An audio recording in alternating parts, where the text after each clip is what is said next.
What's up, guys? It's Missy. I'm back with another SimCity Buildit video.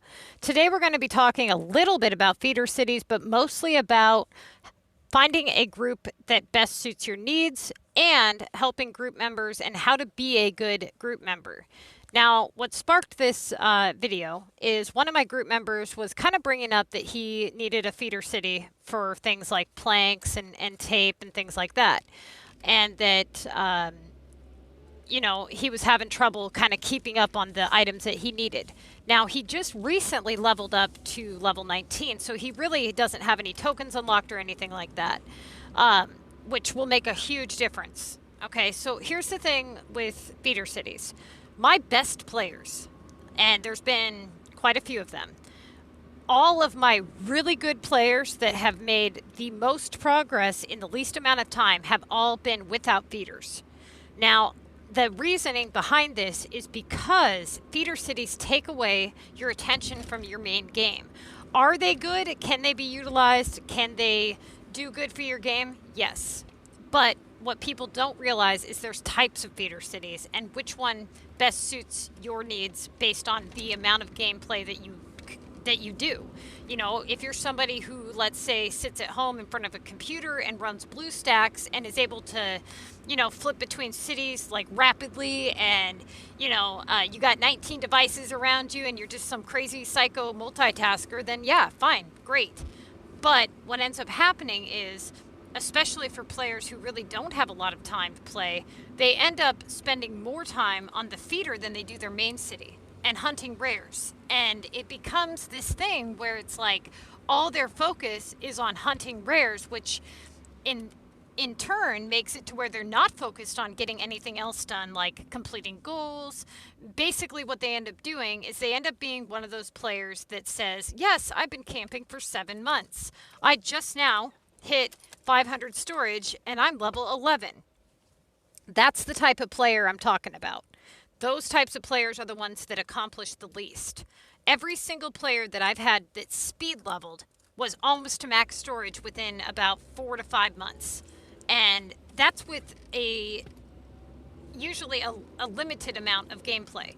Now, the people that had no feeder cities, that did everything, set their goals, played, at a decent pace, they were able to hit almost max storage in 90 days. It really... It has to do with your goals, and it has to do with basically finding a good group and getting a good groove of things. Camping too long is going to make a huge difference. You do not want to camp too long. It doesn't do you any good. I cannot voice that enough.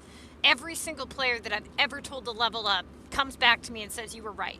I don't notice hardly a difference in the lack of rares. I'm actually obtaining more rares throughout the day, and I'm actually getting more things done. And I'm not only accomplishing more, but I'm actually enjoying the game because now I'm in a group that, they talk, they help, they whatever. So that's the second part of this video.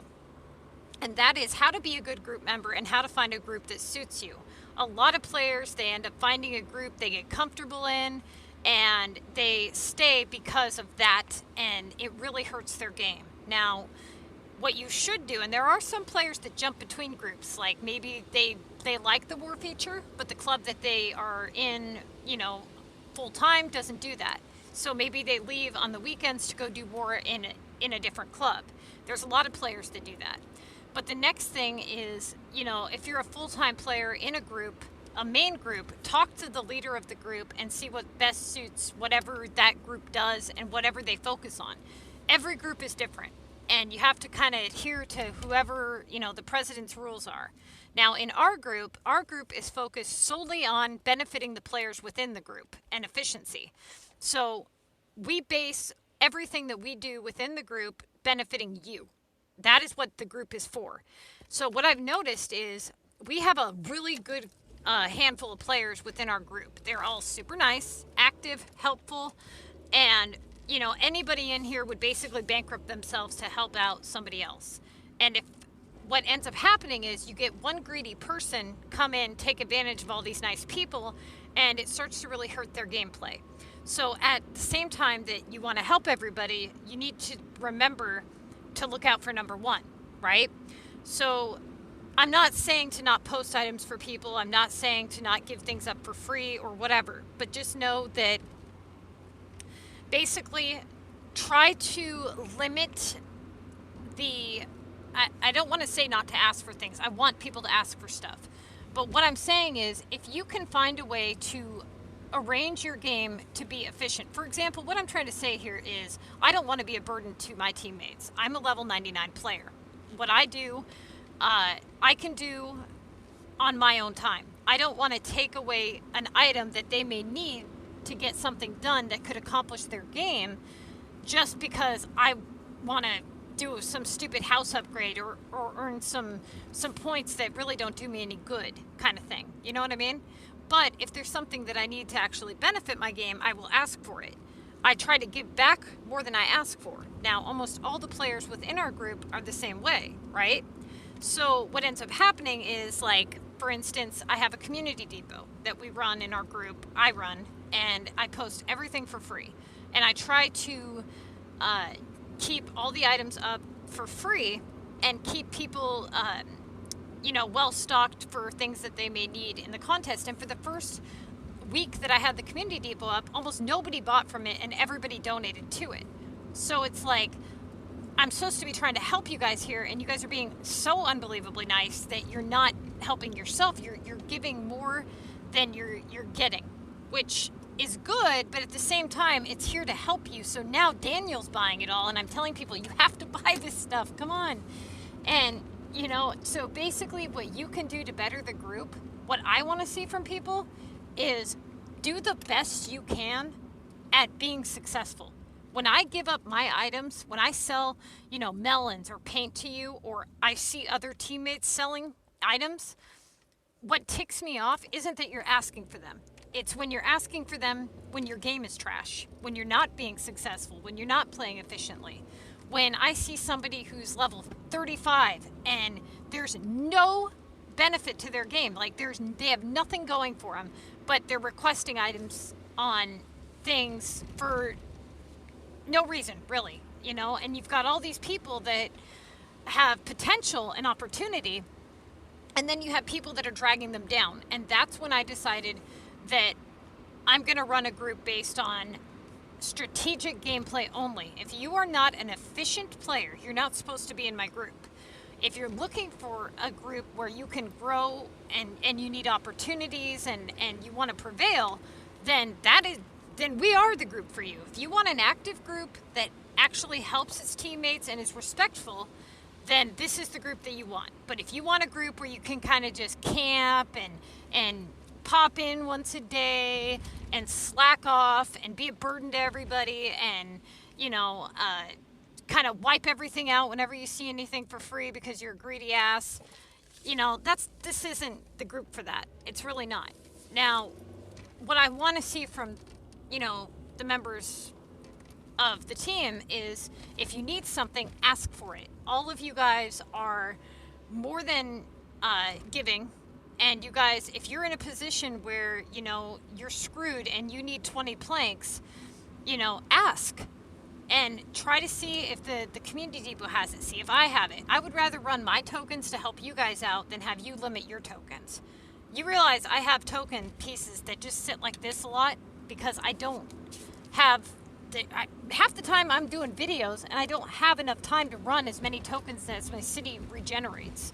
So they're getting wasted just sitting here anyways. Unless I sit on the game like 4 hours a day and really pay attention and get stuff pushed through the production line, a lot of these tokens sit here uncollected and it drives me crazy, so I try the best I can to run tokens on things I think you guys might need, like rolls or paint or whatever.